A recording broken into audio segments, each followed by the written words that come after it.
Opens with a television promotion for Stratton Oakmont. Inc. examines the idea of money road dealers, depicting them as bulls or lions. A lion strolls through one of the floors of the organization. We next see a huge gathering of specialists playing a game where they toss little individuals onto a board with a dollar sign for a bullseye. Jordan Belfort then presents himself among those playing this game. He lets us know that he is the child of two bookkeepers living in Bayside, Sovereigns. Since he began dealing with Money Road, Jordan has partaken in an existence of vast medications and endless whores fitting his personal preference. He is seen blowing cocaine into a prostitute's butt, and afterward flying a helicopter while bounced up on Quaaludes. We likewise see him driving his Ferrari and getting a sensual caress from a lady uncovered to be his significant other Naomi Lapolia. As indicated by Jordan, he does what's needed medications to calm most of New York's populace. The one medication he cherishes the most, in any case, is the one that can cause man to overcome the world, cash. He grunts a line of coke with a $100 greenback, folds it up, and afterward throws it in a wastebasket. At the point when he was 22 years of age, Jordan started dealing with Money Road while wedded to a lady named Teresa Petrillo. He begins filling in as a dealer and he meets his cajoling, nice supervisor Imprint Hannah, alongside another rough and profane co-chief, Peter de Blasio. Jordan is astounded at how everyone talks and functions. He eats with Imprint, who is doing a cadence serenade while beating his chest. Mark orders an adequate number of martinis for them to pass the fuck out. He asks Jordan how often he jolts off. Jordan says regarding 3 or 4 times each week. Mark says those are tenderfoot numbers and that he does it something like 2 times every day. He begins prattling to Jordan about how no one knows whether the stocks will go up, down, sideways, or whatever, and that it's each of the a fugazi. Imprint's essential justification for going into stocks was basically only for prostitutes and blow. He gets Jordan to join in the cash serenade. Jordan begins his most memorable day with his representative's permit on what is October 19, 1987 otherwise known as Dark Monday. The stocks all over the planet dive, and Jordan loses his and proposes they pawn her wedding band as he glances through the positions area in the paper. He runs over one spot in Lengthy Island, financial backer community situated in a little smaller than usual mall. Jordan makes an appearance to financial backer place in a suit. The spot is just a little foundation that scarcely looks proficient, with the vast majority of the dealers dressing nonchalantly and the workplace being a grimy, unkempt work area. Jordan is welcomed by Dwayne, the one who runs this spot. He doles out Jordan to pitch a deal for an organization called Arodin, a little organization out of a cardboard in Dubuque, Iowa. Arodin is likewise a pink sheet stock and he will get half of the commission. Jordan calls an expected financial backer about Arodin. He offers it to him as an enormous organization, yet the manner in which he pitches it draws everyone's consideration. Everyone in the workplace stops how they're paying attention to Jordan, who makes an extremely smooth, yet in addition exceptionally proficient attempt to sell something. He prevails with regards to making the deal, and his new colleagues are intrigued. Following a couple of months, Jordan is bringing in serious cash. He is moved toward in a coffee shop by a tubby bespectacled man with fluorescent white teeth named Donny Azoff. He inquires as to whether the Panther outside is his vehicle, to which Jordan says okay. Donny says he lives in a similar apartment complex as Jordan and notices he works selling kids' furnishings. He asks Jordan how much cash he makes, and Jordan says he made $72,000 the earlier month. Not accepting it, Donny requests to see a compensation stub for $72,000. Jordan hauls one out, and Donny calls his manager to let him know he's stopping to go into stocks. Jordan and Donny have drinks at a bar. We discover that Donny wedded his cousin since he could have done without the possibility of any other individual attempting to lay down with her. Outside, Donny smokes some rocks and offers some to Jordan. He enters a single shot and gets siphoned, telling Donny they need to go running. The two find a carport where they intend to set up a business. Jordan selects a portion of his companions to join. They incorporate Robbie Feinberg, Alden Kupferberg, Chester Ming, Nicky Koskoff, P.J. Byrne, nicknamed Regrat as a result of his poor hairpiece, and Brad. Brad is particularly notable for making drug deals in his old area. Jordan advises Brad to sell him a pen that he holds out of his pocket. Brad advises him to compose something on a napkin. Jordan says he doesn't have a pen, and Brad offers it to him. Jordan likewise brings along a few people from financial backer community, including a person called Toby Welch. Jordan and Donny set up what is essentially an engine compartment in a neglected auto carport. The folks are good to go up at work areas, prepared to settle on decisions with the content that Jordan composed for them. They start with blue chip stocks like Disney and Advent. Jordan calls one financial backer to buy stocks in Kodak. Jordan expects to settle the negotiation by making and refined sexual signals to everybody similarly as the financial backer signs on. From that point, Jordan makes Stratton Oakmont and structures it into a lot bigger business with significantly more merchants working for him. He has gatherings of aggressive and confident merchants clamoring in his office flaunting their resumes to his face. As one Strattonite makes a deal, the entire floor celebrates, with a walking band and a major gathering of whores. They even have one female worker get her head shaved on the off chance that Jordan pays her $10,000 for her to use for bosom inserts. Throughout the following couple of years, fresh insight about Stratton Oakmont's prosperity gets around, from Forbes magazine to the FBI, explicitly specialist Patrick Denham. Forbes does an axe piece on Jordan, considering him a shabby Robin Hood and naming him the Wolf of Money Road. Jordan is at first irate about it. However, Teresa lets him know there's no such thing as terrible exposure, and more youthful and excited representatives rush to his office. They welcome on Jordan's dad, whom everybody alludes to as Distraught Max because of his continually bad-tempered disposition. He manages his child's records and censures him and his accomplices for burning through $26,000 for a supper, interfering with their talk about involving the little individuals for their game. Jordan sets up a party at his Long Island beachfront house where he reports a plan to take the association into the fucking stratosphere. He will figure out for us the effects of Quaaludes. But Donnie startlingly rises and continuously makes a beeline for Jordan's pool table and lazy development, mumbling the name Steve Bother. Steve Disturb, as Jordan notes, was the enormous name according to women's point of view. Jordan then sees Naomi curiously. He gets down to introduce himself, inviting her to oblige him on his stream ski. Donnie's better half Hildy sees this and endeavors to move Jordan away from Naomi by saying Teresa needs his help. Donnie then, at that point, goes first floor and gets stroking going to Naomi before the whole party. Jordan takes Naomi out to supper one evening. At the point when he brings her back home, she welcomes him to her loft for some tea. Jordan is very enticed by her, right before she gets out of her room completely naked. The two engage in sexual relations for 11 seconds before Jordan attempts to get it moving once more. He proceeds with his undertaking with Naomi for some time before Teresa discovers Jordan doing coke off her bosoms toward the rear of a limo. She hauls Jordan out and begins smacking him. She mournfully inquires as to whether he cherishes Naomi, yet he doesn't answer. Describing again in voiceover, Jordan says he genuinely regretted harming Teresa, and afterward petitioned for legal separation 3 days after the fact. Naomi were to retry the spot as Jordan would prefer, and she likewise employs a gay head servant named Nicholas. Jordan likes him until the night that Naomi returns home to observe that Nicholas is holding a gay bash in the condo. She goes crying to Jordan and lets him know that $20,000 in real money is absent from their room as well as $30,000 worth of adornments and different machines. Jordan, Donnie, Chester, and Rugrat grill Nicholas about what he is familiar with the missing cash. Nicholas will not address questions and rapidly switches up the conversation by transparently letting them know that he thinks them doubting him is simply gay bias. Chester punches him hard in the nose, and he and Donnie hold Nicholas by his legs over the gallery to attempt to make him admit. Jordan calls the police, who capture Nicholas for taking and beat him senseless, all things being equal. Jordan figures out how to recuperate the taken money through illegal tax avoidance. Since he perceives that these practices are unlawful, he employs a lawyer, Manny Riskin, to keep them clear. All Jordan thinks often about is that he's getting more cash than he and any other person can understand how to manage. Jordan proposes to Naomi with a yellow precious stone ring and she acknowledges. He holds a lone wolf party in Las Vegas, where even the plane ride comprises of a great deal of prostitutes, liquor and a ton of cocaine. The wedding is likewise a quite large occasion. Naomi acquaints Jordan with her English auntie Emma, who knows about Jordan's cocaine use. Jordan and Naomi move out of their New York penthouse and purchase an enormous. He even purchases Naomi a yacht as a wedding present. After 18 months, Jordan and Naomi have a little girl, Skylar. At this point, the couple is continually quarreling over Jordan's jokes. He stayed asleep from sundown to sunset, referring to the name as Venice. We see she is a prostitute who hauled a lit flame out of Jordan's butt during sex and poured the hot wax on his back as he continued to shout Wolfie.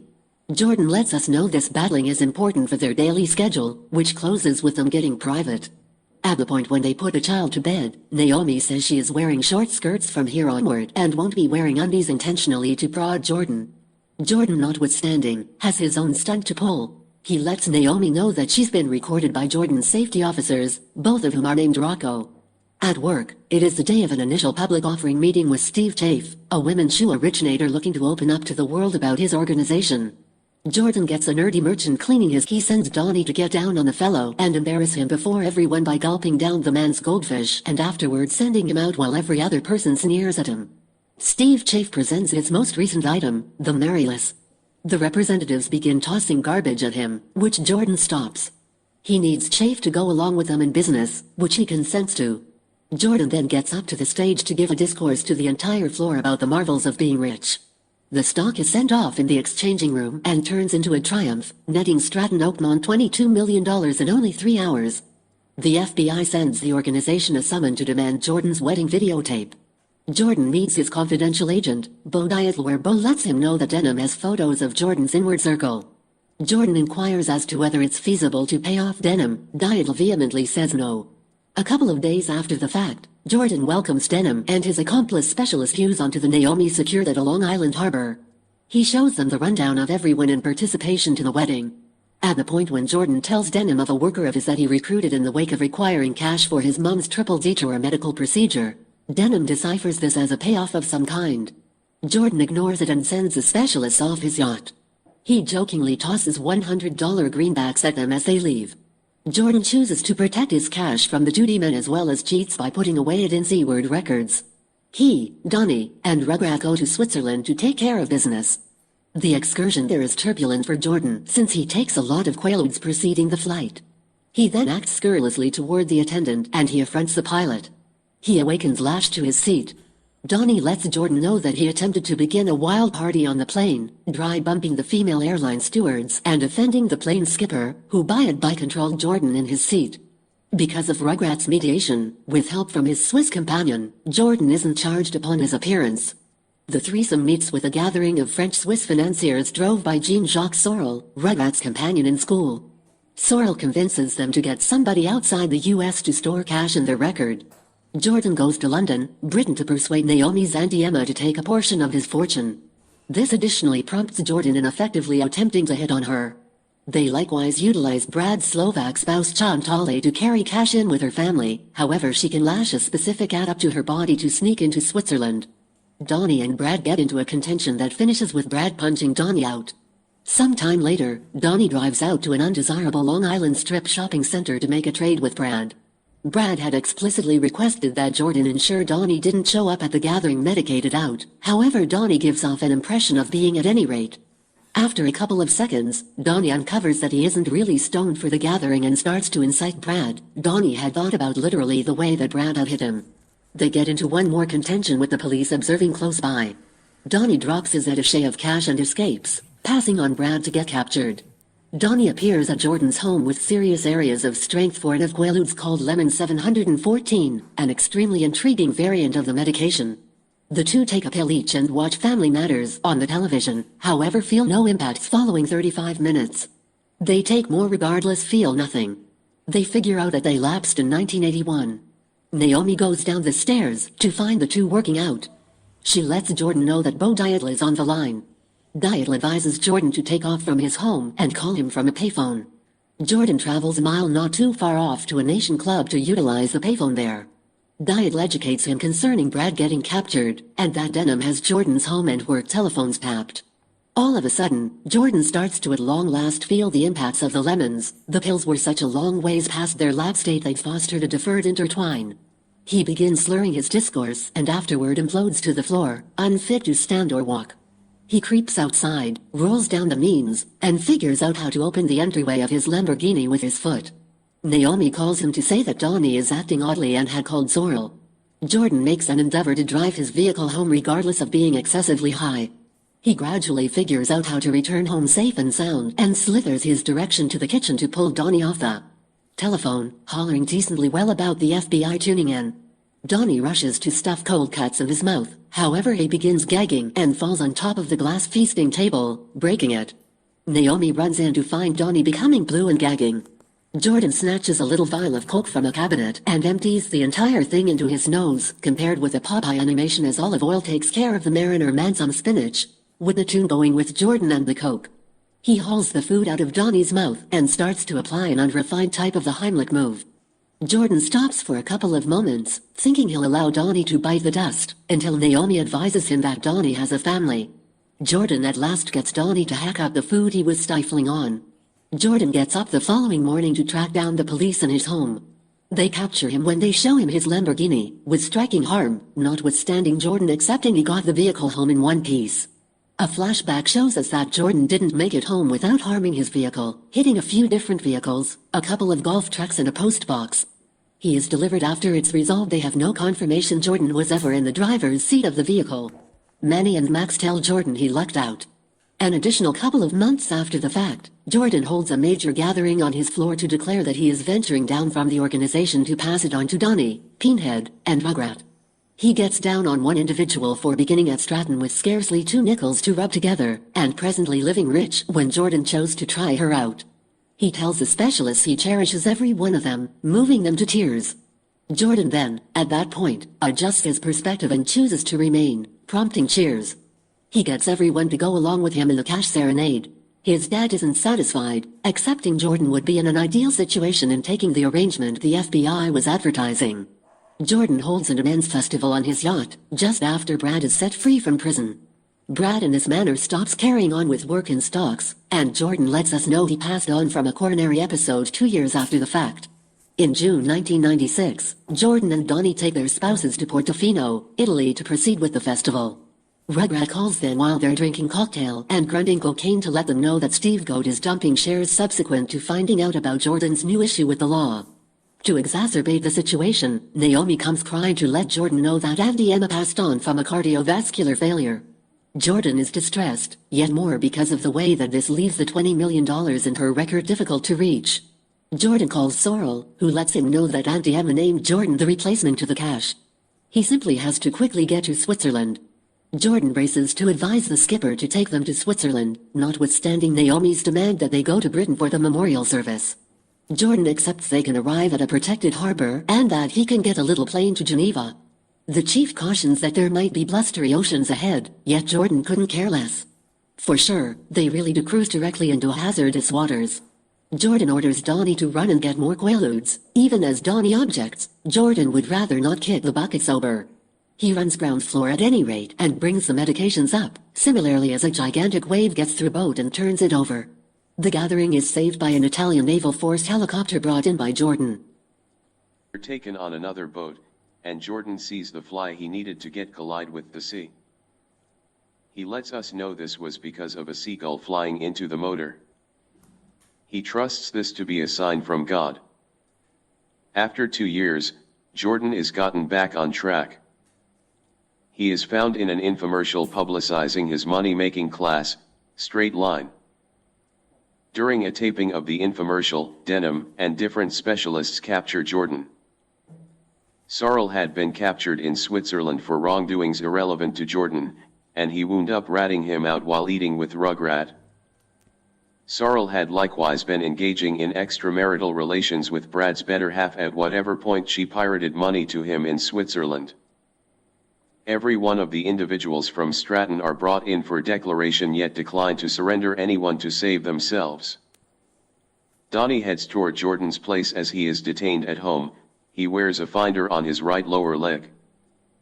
He says he has Jordan covered in the plan of things. He likewise asks Jordan how sober life is. Jordan thinks it sucks. Naomi is additionally irate with Jordan, declining to address him. Jordan and his attorney meet with Denham and 2 other Division of Equity legal advisors. They attempt to make an arrangement in which Jordan wears a wire to implicate the other co-plotters.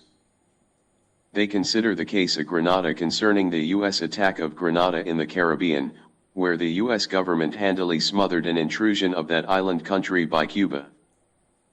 To them, the case will be simple for the Department of Equity to win in light of the mind-boggling measure of proof they've gathered.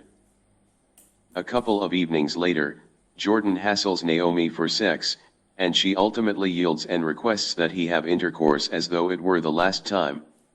Naomi acts inactive and uninterested. When the two are done, she lets him know it truly was the last time.